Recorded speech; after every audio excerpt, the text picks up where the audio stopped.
Welcome to Push to Pass podcast with JP Murray, a discussion about business, racing, sports, and life. This podcast delivers insights on what makes businesses, teams, and people successful based on real-life business experiences. Following a career with America's largest associations, JP Murray founded the Murray Company, one of Washington, D.C.'s most successful consulting firms. The company was acquired successfully and enabled him to launch JP Murray Racing, a business development and sponsorship agency for auto racing teams. Here is JP. Hello there, it's JP. Great to be with you again. Believe me, I'm a looking through the front windshield type of guy. But goodness, as I do, I keep visiting the past, and I use it to help me navigate a new era of work and part of my professional career. So today, if I refereed the past a little bit, I wanted to give you the feedback for your future, yours and mine both. First, more candid feedback. Here's what I mean by that. I always said that I wanted straight talk. However, I keep replaying whether I meant that or not. You can have a very positive environment, but too much free bubble up and rainbow stew will allow problems to fester. So recently, I've listened a lot to Gary Vaynerchuk talk about how he had difficulty early on with candor. And frankly, I understand where he's coming from. I think there were opportunities for me to give feedback, and some of it was positive. Frankly, sometimes things suck and they need to be brought out and they need to be addressed. I kind of glossed over a few of those things. I'd be much better about that in version 2.0. The second thing, much more proactive, knowing what your team members expect from you. You know, it's very tricky to deal with everyone in a way that you think is fair. You know, take the old adage, and it's a wonderful one, treat others as you would want to be treated. It's a wonderful mantra, but don't be surprised if that doesn't work all the time.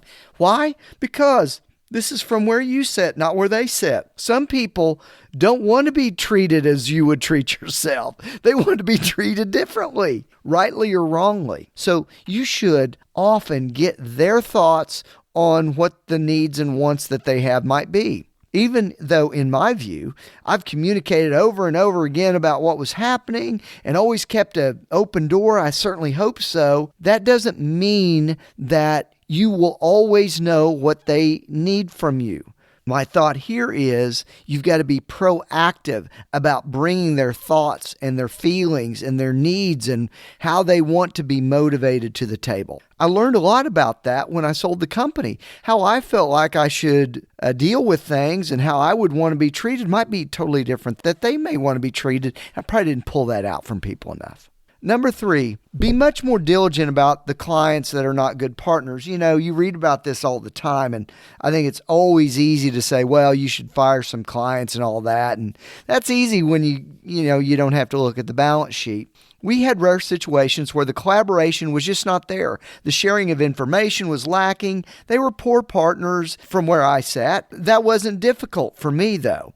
The owner is getting paid, but the team is having to deal often with that misalignment, and it can make the team members and the staff miserable. The customer's the customer, but they aren't always right about stuff.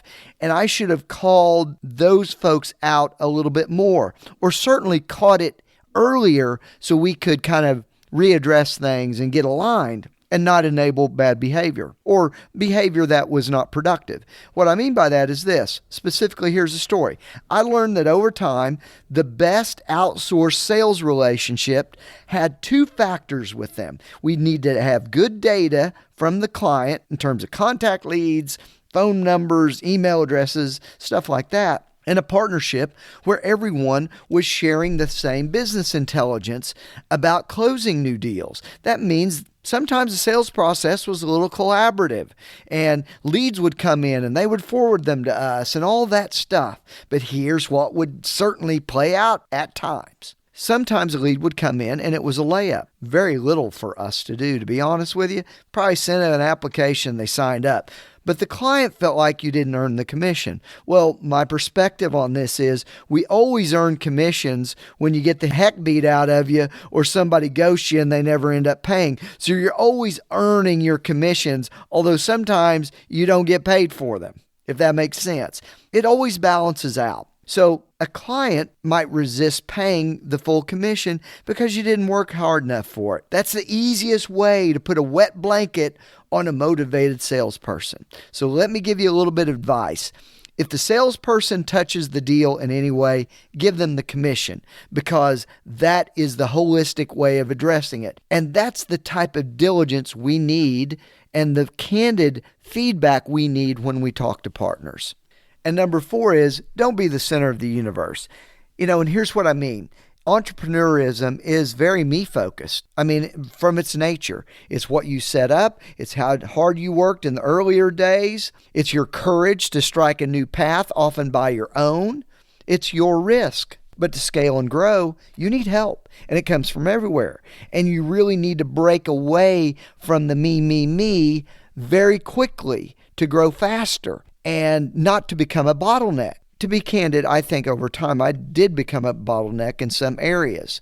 And I also think the marketing for the company was too me-based early on. And then when we expanded to thought leadership across the board with everybody on the team participating, it worked very well, improved our company, and it made everyone in the organization look like they were experts in their field, which in fact they were. So the earlier you empower others with big parts of the organization, although there's risks to that and there will be mistakes that happen, you're making the mistakes anyway, and you could be jamming things up because everything's circling around you. So get out of there quick. Hopefully these kind of things looking back and the reflection upon them help you look forward, because I'm certainly using those experiences to guide my path moving ahead. I can't wait to chat with you next week here on the Push to Pass podcast.